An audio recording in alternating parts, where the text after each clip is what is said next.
చేరగా ప్రతిరోజు మంగళారతికి లేవటం, పూజలో పాల్గొనటం, జపం చేయటం, గురువుగారు చెప్పేది పాటించటం ప్రతిరోజు సాగేది. కానీ 15 రోజులు గడిచాయి. 15 రోజులు గడిచిన తర్వాత తను ఒకటి గమనిస్తాడు. ఏంటబ్బా ఇక్కడ వంట చేయడం లేదు, ఒకసారి వెళ్ళి అడుగుదాం. ఈరోజు వంట చేయడం లేదా ప్రభుజీ?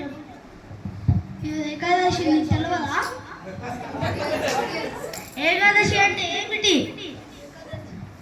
ఏకాదశి అంటే ప్రసాదం అందరు. గురువు గారు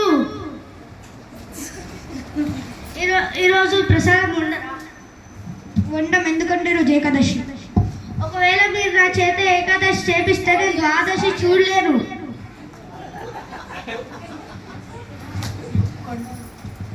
సరే, నీకోసం అయితే ప్రత్యేకంగా వంట చేయలేం కదా. మీకు కొన్ని సామాగ్రి ఇస్తాం. అక్కడ ఒక కొండ ఉంది కదా, ఆ కొండ పక్కన ఒక చెరువు ఉంటుంది.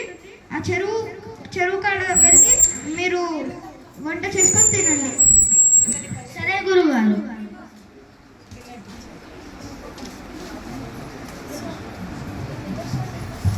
సో వాళ్ళ గురుగారి ఆదేశం పరంగా తను ఆ కొండ పక్కనున్న చెరువు కాడికి వెళ్ళి వంట చేయడం ప్రారంభిస్తాడు. తను చేసే వంట రుచిగా ఉండదు, ఎందుకంటే తను చాలా బద్ధకస్తుడు కదా, ఎప్పుడు చేయలేదు ఆ పని. సో మొదలు పెడతాడు, చేస్తాడు. ఆ చపాతీలు ఏదో మాడిపోతుంటాయి. ఏదో కష్టపడి ఇంకా వంట చేస్తాడు. ఇంకా చివరికి వెతుకుతూ అలసిపోయి బాగా ఒక తులసి తీసుకొని వస్తాడు. తులసికి తీసుకొచ్చి భగవంతుడిని పిలవడం ప్రారంభిస్తాడు. రాజా రామాయియే రఘురామాయియే మేరే భోజన్ కో భోग धराइए। राजा रामाइए रघुरामाइए मेरे भोजन को भोग धराइए। राजा रामाइए रघुरामाइए मेरे भोजन को भोग धराइए అంటూ ప్రేమతో పిలుస్తాడు. కానీ భగవంతుడు కనిపించడు. ఎందుకు భగవంతుడు రావడం లేదు? ఎలాగైనా గుళ్ళో భగవంతుడికి రాజభోగ పెడతారు కదా. నేనేదో ఒక కూర ఒక చపాతీ చేశాను, నా దగ్గరికి ఎందుకు వస్తాడులే? అలా అని ఆలోచిస్తూ అతనికి ఒక ఆలోచన వచ్చి మళ్ళీ పాడుతాడు. బోలో కరే యజ్ తజ్ గోరే భోజన రుక సుక ఏకాదశి ఆజ్ మందిर मोहे बैठे होंगे भूखे। राजा रामाइए रघुरामाइए मेरे भोजन को भोग धराइए। राजा रामाइए रघुरामाइए मेरे भोजन को भोग धराइए అంటూ పాడగా సీతారాములు ఇద్దరు కూడా ప్రత్యక్షమవుతారు. ఏంటబ్బా ఒక్కరిని పిలిస్తే ఇద్దరు వచ్చారు?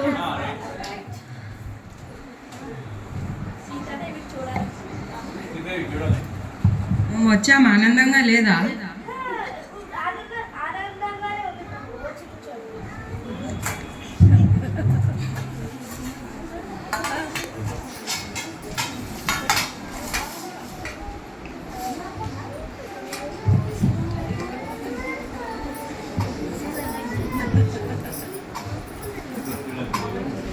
అలా భగవంతుడు తినగా మెల్లగా లేచి వెళ్ళిపోతారు. తను కూడా తన ఆశ్రమానికి తిరిగి వెళ్ళిపోతాడు. ఏకాదశి అయిపోతుంది. కానీ సరిగ్గా అదే 15 రోజులు గడుస్తాయి. మళ్ళీ ఏకాదశి వస్తుంది. ఈసారి తను ఉపవాసం చేశాడు. గురుగారు, నాకు ఈసారి కొంచెం ఎక్కువ సామాగ్రి ఇవ్వండి. సరే ఇవ్వు అల్లు. అలా వాళ్ళ గురుగారు కొద్దిగా ఎక్కువ ఇవ్వటంతో తను మళ్ళీ అదే స్థానంకి వచ్చి మళ్ళీ వంట చేయడం మొదలు పెడతాడు. తులసి వేసి భగవంతుడిని పిలవడం ప్రారంభిస్తాడు. రాజా రామాయియే సీతారామాయియే మేరే భోజన్ కో భోग धराइए। राजा रामाइए सीतारामाइए मेरे भोजन को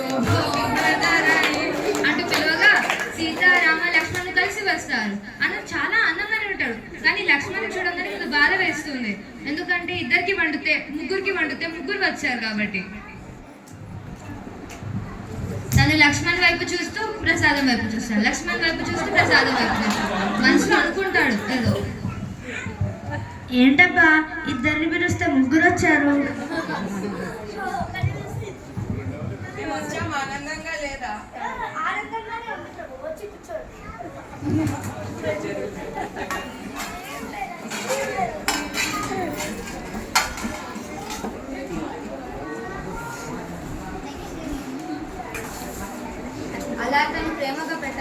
అలా తను ప్రేమగా పెట్టగా రామ్, సీత, లక్ష్మణులు కలిసి తింటారు, ఆనందిస్తారు, తినేసి వెళ్ళిపోతారు. ఈసారి కూడా తను ఏకాదశి ఉపవాసం చేయాల్సి వస్తుంది. మళ్ళీ తను అదే సరిగ్గా 15 రోజులు గడుస్తాడు. మళ్ళీ గురువు గారి దగ్గరికి వెళ్తాడు. గురుగారు నాకు ఇంకా ఎక్కువ ఎక్కువ సామాగ్రి ఇవ్వండి.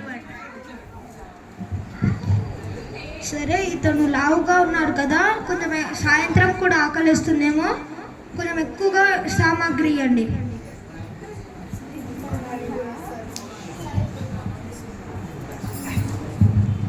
తను అలా మళ్ళీ అదే ప్లేస్కి వచ్చి వంట చేయడం మళ్ళీ మొదలు పెడతాడు.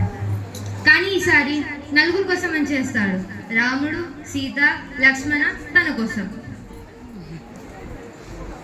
వంట చేసి తులసి పెట్టి భగవంతుడిని పిలుస్తాడు. రాజా రామాయే సీతారామాయే లక్ష్మణ సాథ్ లాइए मेरे भोजन को भोग धराइए.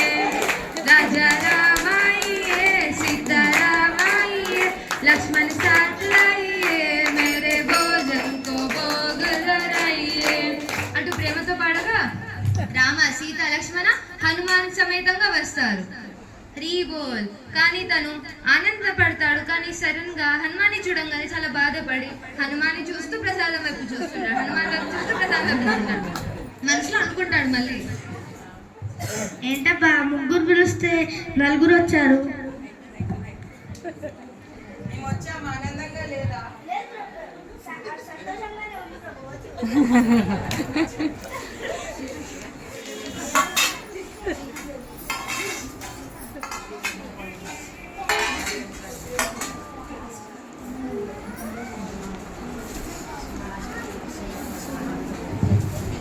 అలా తను ప్రేమతో పెట్టగా వాళ్ళు నలుగురు కూడా తింటారు. అతను చాలా బాధపడిపోతాడు. ఈసారి కూడా తను ఏకాదశి ఉపవాసం చేయాల్సి వస్తుంది. అలా వాళ్ళందరూ తినగా వాళ్ళు లేచి వెళ్ళిపోయే సమయానికి తను ఒకటి ప్రశ్న అడుగుతాడు.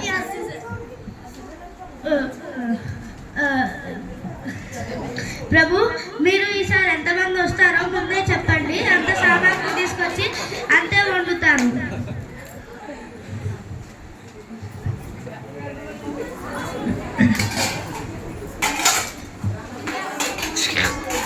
అలా తను మళ్ళీ తన ఆశ్రమానికి వెళ్ళిపోతాడు.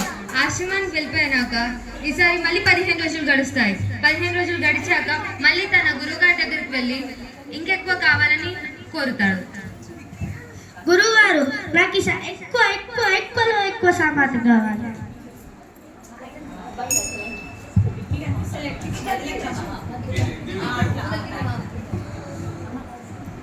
ఏంటి గురువు, నాకు ప్రాబ్లం ఉంది. సరే, ముందే తెచ్చి తర్వాత వెనక వెనక వెళ్ళి చూద్దాం.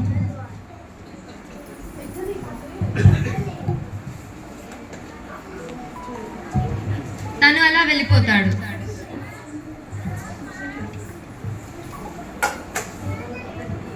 తను ఆ ప్లేస్కి వెళ్ళిపోయి అక్కడ వంట చేయకుండా ఆ సామాన్ అక్కడే పెట్టేసి భగవంతుడిని పిలవడం ప్రారంభిస్తాడు. రాజా రామాయే సీతారామాయే లక్ష్మణ్ సాథ్ లాइए साथ लाइए मेरे भोजन को भोग धराइए. राजा रामाये सीतारामाये लक्ष्मण साथ लाइए हनुमान साथ लाइए मेरे भोजन को भोग धराइए అంటూ ప్రేమతో పిలవగా రామ్, లక్ష్మణ్, సీత, హనుమాన్, కౌశల్య, సుమిత్ర, కైకి అందరూ కుటుంబ సమేతంగా వస్తారు. తను చాలా ఆనందపడతాడు. ఏమైంది? ప్రసాదం ఏం చేయలేదు? ప్రతిసారి నేను నేను ప్రసాదం వండుతున్నాను, మీరు తింటున్నారు, నాకేం మిగిలించట్లేదు.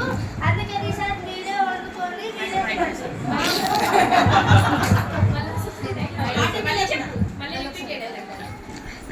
ప్రతిసారి నేనే వండుతున్నాను, మీరందరూ తినేస్తున్నారు, నాకేం మిగిలించట్లేదు. అందుకని ఈసారి మీరే వండుకొని మీరే తినండి. తను అలా చెప్పగా తను వెళ్ళి పండుకుంటాడు. ఇంకా సీతాదేవి వంట వండడం మొదలు పెడుతుంది. రాముల వారు, లక్ష్మణుల వారు, హనుమాన్ వాళ్ళందరూ కూడా కర్రలు తేవటం, పండ్లు తేవటం ప్రారంభిస్తారు. అందరూ కూడా కూరగాయలు కొట్టడం, అందరూ వంట చేయడంలో బిజీ ఉంటారు. వాళ్ళందరూ వంట చేస్తున్నారని తెలియగా దేవతలు, మునులు కూడా కిందికి వస్తారు సీతాదేవి వంట తినడానికి. అదే సమయంలో గురు ఇంకా శిష్యులు కూడా వస్తారు. తను పండుకోవడం చూసి ఏం జరిగింది, తను పండుకుంటాడు. అక్కడ ఉన్న సామాన్ అక్కడే ఉండిపోతుంది. తనకి ఏం అర్థం కాదు, తను వంట చేయట్లేదా అని. తను లేపి అడుగుతాడు.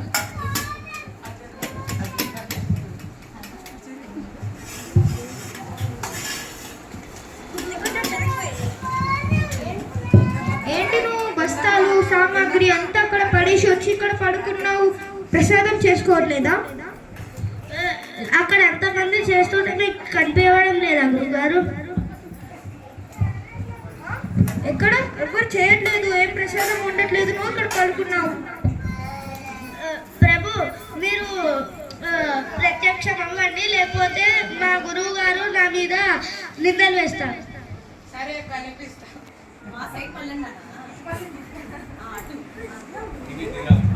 అలా రాముడు చెప్పగా వాళ్ళందరూ కూడా ఆ గురువు ఇంకా శిష్యులకి ఇద్దరికి కూడా కనిపిస్తారు.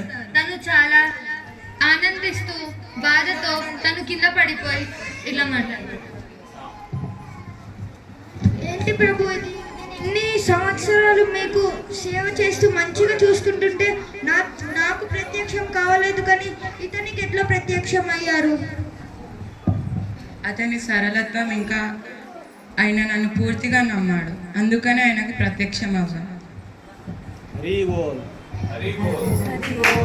శ్రీరామచంద్ర రామ రామ, శ్రీరామచంద్ర భరతర్షభ రామ రామ, శ్రీరామచంద్ర కర్కశ రామ రామ, శ్రీరామచంద్ర మనస మనస స్మరామి. హరి బోల్. ఇది మా చిన్న డ్రామా. మా వల్ల కాదు నిన్ను పోషించటం. సరే తండ్రి గారు.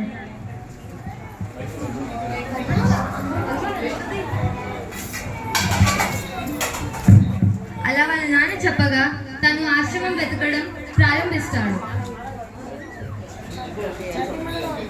వెతుకుతుంటే ఒకానొక ఆశ్రమంలో అతను గమనిస్తాడు. ఏంటబ్బా, ఇక్కడ గురువు మరియు శిష్యులు ఇద్దరు బాగా లావుకున్నారు. ఇక్కడ ప్రసాదం ఎక్కువ పెడతారేమో, ఒకసారి వెళ్ళి అడుగుదా. గురుగారు, నేను మీ ఆశ్రమంలో చేరచ్చా? ఇక్కడ మీరు ఎన్ని పూటలు ప్రసాదం పెడతారు? 2 సార్లా? నాకు సరిపోదు, నాకు 3 సార్లు కావాలి. అయితే పొద్దుగా పెట్టిందే రాత్రికి దాచుకొని రాత్రికి తినేసి 3 సార్లు అయిపోతుంది. చేసేవాడు కాదు. తను చేసేదానికి వాళ్ళ ఇంట్లో ఉన్న వాళ్ళకి చాలా విసుగు వచ్చేస్తుంది. ఇంట్లో నుంచి పంపించేద్దాం అనిపిస్తుంది. ఓ బాబు, నువ్వు తినటం పడుకోవడం తప్ప నీకేం రాదు కదా? నువ్వు తింటావు పడుకుంటావు, నువ్వేం పనికిరావు.